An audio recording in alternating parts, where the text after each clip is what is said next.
Nós chamamos de barrigudinho. Barrigudinho, eu tinha esquecido. Tá? Isso resolvia. Até hoje. Até hoje? Até hoje é utilizado. Então, trabalho.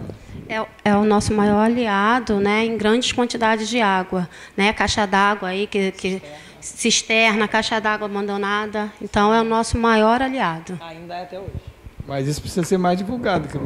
É o que a gente está tentando fazer. Né? A gente está tentando abranger, né, a maior quantidade possível de escolas, de comunidades, de associações. Mas vocês falam do peixinho? Sim, nós falamos. A mídia não fala. Não, nós falamos. A mídia não vai falar. Desculpa interromper, infelizmente. Tudo bem. Como eu estava dizendo, né, o Rio de Janeiro ele sofre, né, sofre bastante. Então nós temos aqui a imagem de 4 artrópodes, 4 mosquitos que habitam o Rio de Janeiro. Ah, mas o Albopictus não habita. Habita sim, a área de floresta urbana. E nessa área de floresta urbana não tem pessoas doentes que são capazes de fazer com que ele vire um transmissor em potencial. Então, até hoje, nós não temos caso de transmissão por Aedes albopictus, de nenhum caso, de dengue, chikungunya, zika, ou mesmo febre amarela e as demais doenças desses mosquitos. Porque nós, infelizmente, vemos restrições nas informações, né, no folder que está lá fora. Então, você vai ler que nesse folder vai estar escrito dengue, chikungunya e zika. Né? Nós vamos recontar essa quantidade de endemias que são possíveis de serem proliferadas pelo mosquito. Esse é o Culex quinquefaciatus, é o mosquito pernilongo comum que habita a nossa casa há muitos anos. E ele é aquele marronzinho, né? O Aedes aegypti e o Albopictus, eles são preto e branco. Mas esse aqui ele é meio marronzinho, meio bege.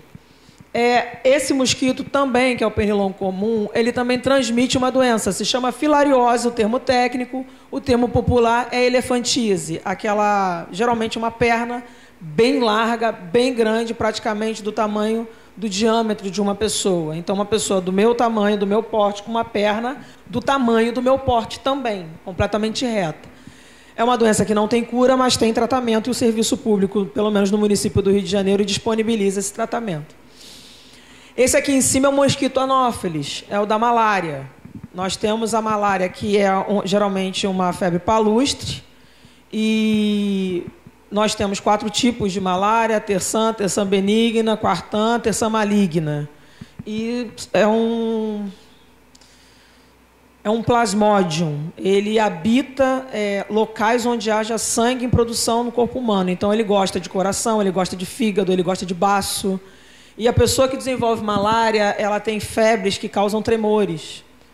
Por que eu coloquei o anófeles aqui? Porque nós temos o mosquito, mas nós não temos a malária circulando no Brasil.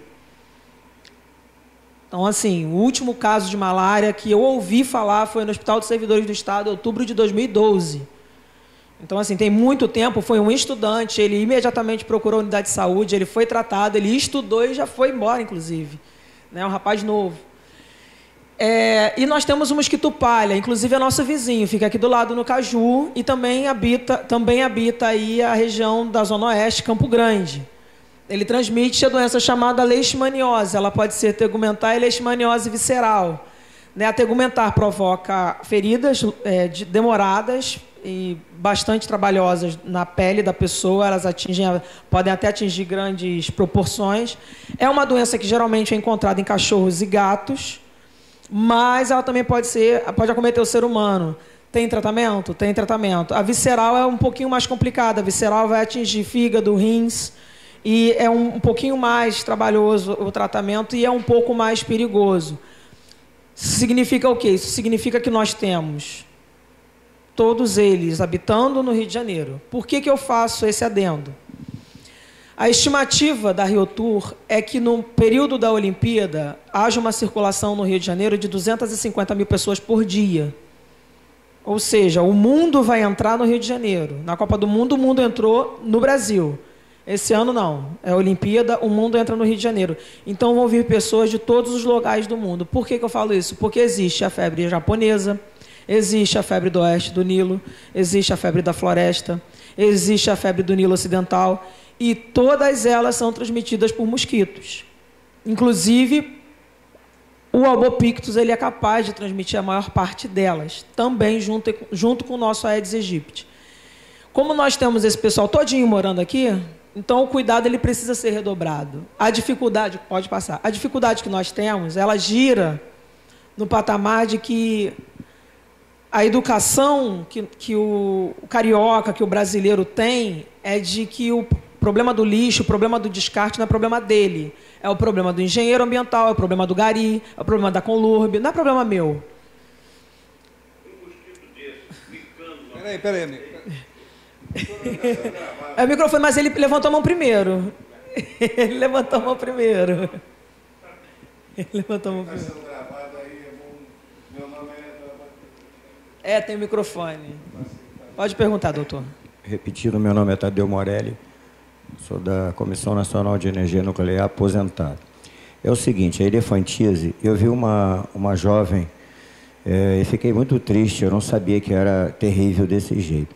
Ela, após ser tratada, a perna dela continua daquele tamanho ou ela com o tempo vai diminuindo? Ela pode não ficar curada, mas ela vai diminuindo?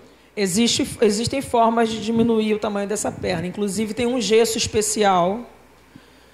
Para que a pessoa consiga esse gesso especial, precisa, infelizmente, de uma liminar, porque ela não é disponível, é um tratamento muito caro para diminuir o tamanho da perna, mas é possível que volte, pelo menos, a um tamanho similar ao da perna normal. Né? A perna com elefantíase, ela tem praticamente 4 vezes o tamanho de uma perna normal. Então, existe um gesso especial, ele é um gesso elástico, ele não prende a circulação da perna, ele, na realidade, vai tentando fazer a compressão junto com a medicação para desentupir os vasos linfáticos. A problemática é que a filária ela continua circulando nos vasos linfáticos. Então, esse gesso é um tratamento permanente e a pessoa não vai ter alta. Né? Ela não morre pela filariose e não vai ter aquela perna gigante. Só que, se for procurar isso no local que não seja através de uma liminar de justiça, vai se pagar um pouco não, né? Excessivamente caro. É um gesso especial, entendeu? A pergunta do senhor, doutor? Não, eu não sou doutor. O senhor não tem outro jeito. Mas eu sou Alexandre Avelar, sou aqui do clube, mesmo associado ao clube de engenharia. A questão é o seguinte, voltando àquele slide anterior, você colocou lá os 4 mosquitos e citou os 250 mil pessoas que vão circular aqui, né? Qual é a preocupação? É ele ser picado por essas 250 mil pessoas, serem picadas pelos mosquitos, ou, eventualmente, uma dessas pessoas está com uma daquelas doenças do Japão, e aí a gente teria, digamos, mais uma doença para tratar aqui? São as duas coisas, na realidade. A problemática está nessa pessoa sair daqui com uma doença e dessa pessoa entrar aqui com uma doença e transmitir para cá, já que a gente tem todos esses vetores.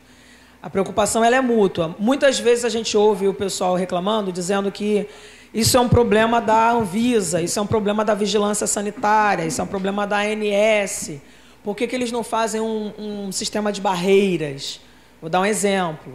Você imagina um A380 com capacidade para mais de 600 pessoas a bordo. Né? Esse avião aporta, a gente coloca uma equipe de 100 enfermeiros.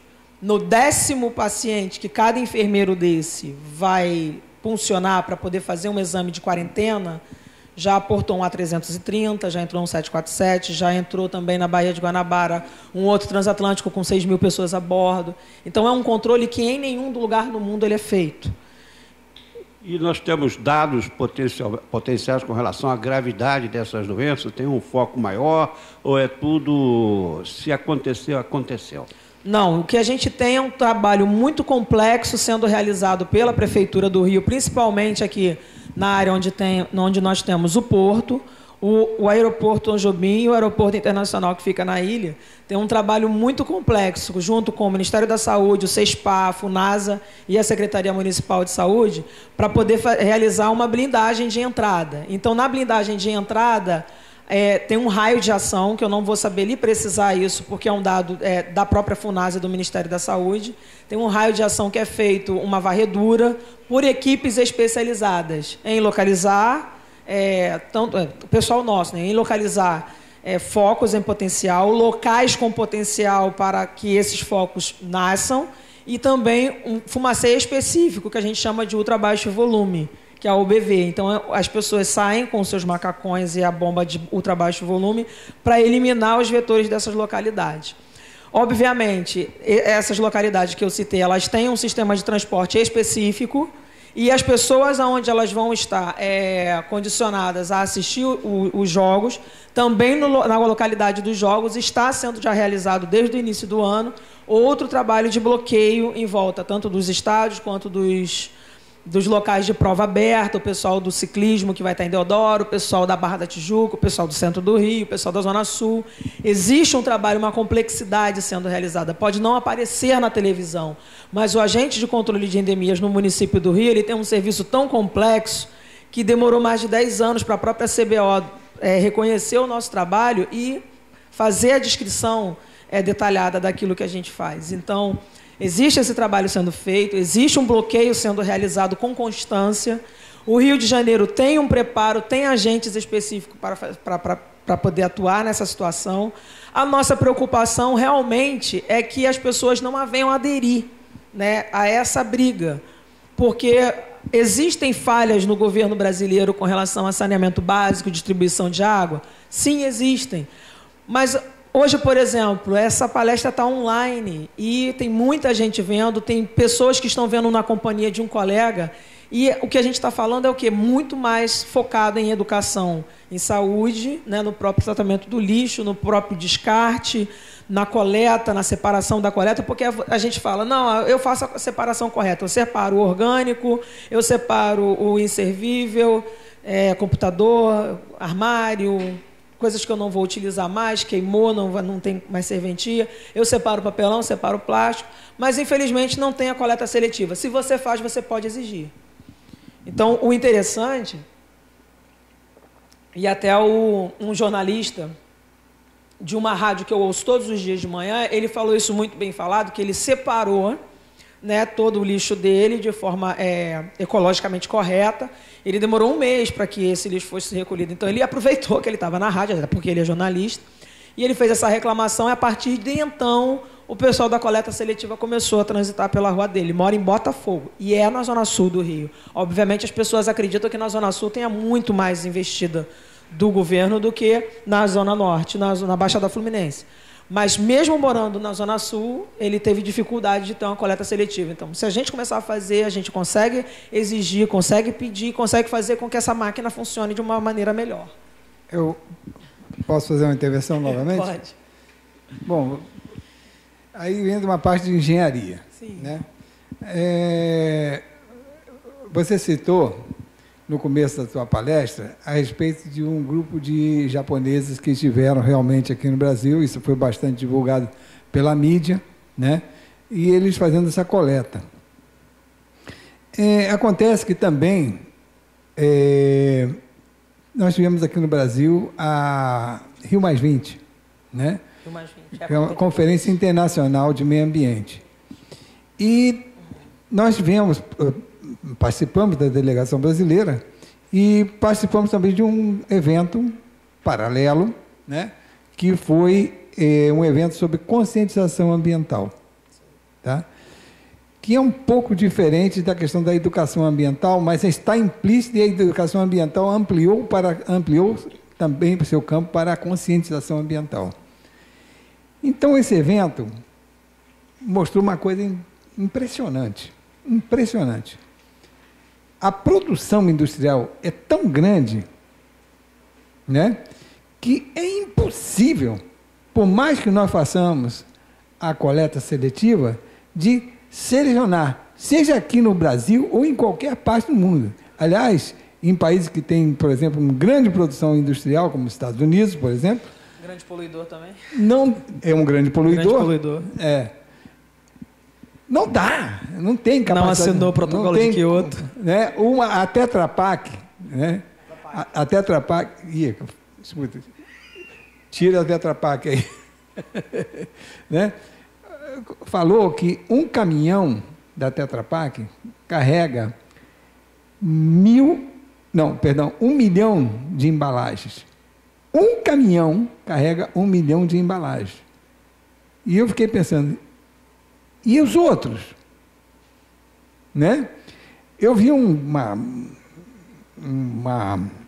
documentário sobre um refrigerante bastante conhecido, totalmente automatizado. Era uma quantidade de PETs tão enorme. São pastilhas, né, que viram garrafa. Né? Garrafa, pois é, garrafa, aquilo, Como fazer sem ter uma consciência? Então, não vou consumir por causa disso ou daquilo. Entendeu? Consciência de consumo, né? Isso. E isso influenciando nisso aí. Perfeito. Entendeu? Como é que a gente pode fazer? Né? Então, tipo, a questão da Zona Norte, tudo, da Zona Oeste, da Zona Sul, né? Como a gente pode fazer isso? Eu acho que é uma questão de engenharia e também uma questão de educação ambiental. Consciência, né? Não é só os 3 R's, não é só reciclar, mas também repensar no consumo. Educação em consumo. E aí entra uma outra questão, que aí envolve a Prefeitura do Rio de Janeiro, tá? Foi uma questão muito discutida aqui no clube com o meu preocupado amigo Paulo Murat, né, que é a questão da deposição de lixo. Eu participei de um evento com o governo japonês, tá? Eles fizeram uma enorme, uma volta redonda de desmontagem de aparelhos de reciclagem também. Tá? Era uma grande fábrica que poderia ter sido montada, por exemplo, e dar emprego para muita gente, sim, por exemplo, em Paciência. No entanto, foi feito... Paciência ali perto de Santa Cruz, né? Hein? Paciência ali perto de Santa Cruz. Isso. Eu sei.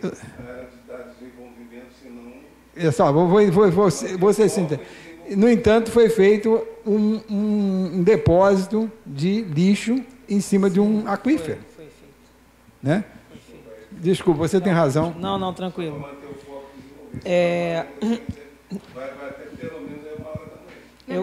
Eu vou tentar só fazer um resumo do que ele falou com relação ao ataque, pelo seguinte, né? A gente precisa na realidade, a solução está em educar as crianças. Porque o que foi feito na nossa época já está estragado. O comportamento humano que a gente vê hoje é um comportamento deplorável, não na sua maioria. Mas quando a gente vai numa região onde a gente encontra esse tipo de material em grande quantidade de forma errônea descartada, a gente percebe que não foi só aquela pessoa que estava ali que produziu. Outras pessoas também. Vou te dar um exemplo. Central do Brasil. As pessoas vão ali, pegam seu isopor, enchem de material para poder vender.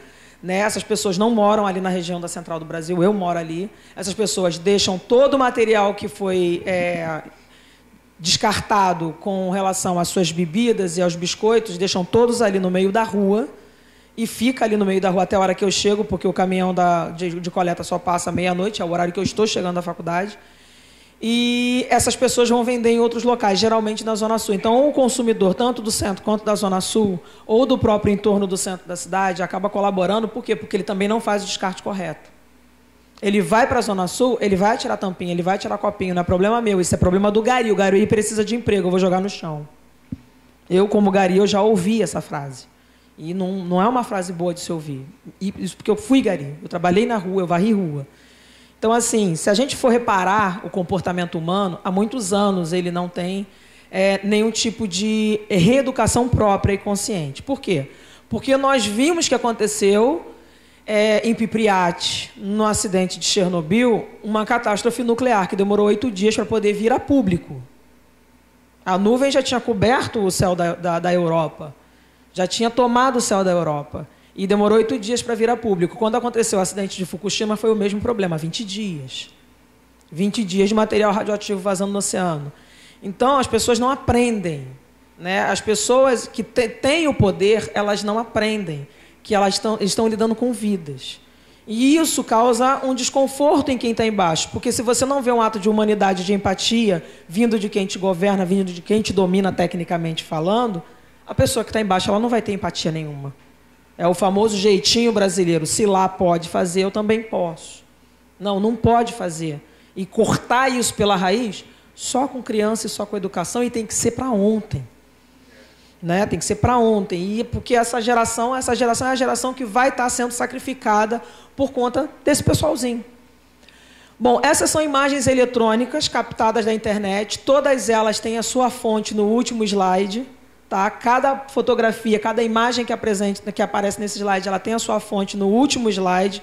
Slide 2 com o endereço eletrônico, inclusive está copiado para o Clube de Engenharia.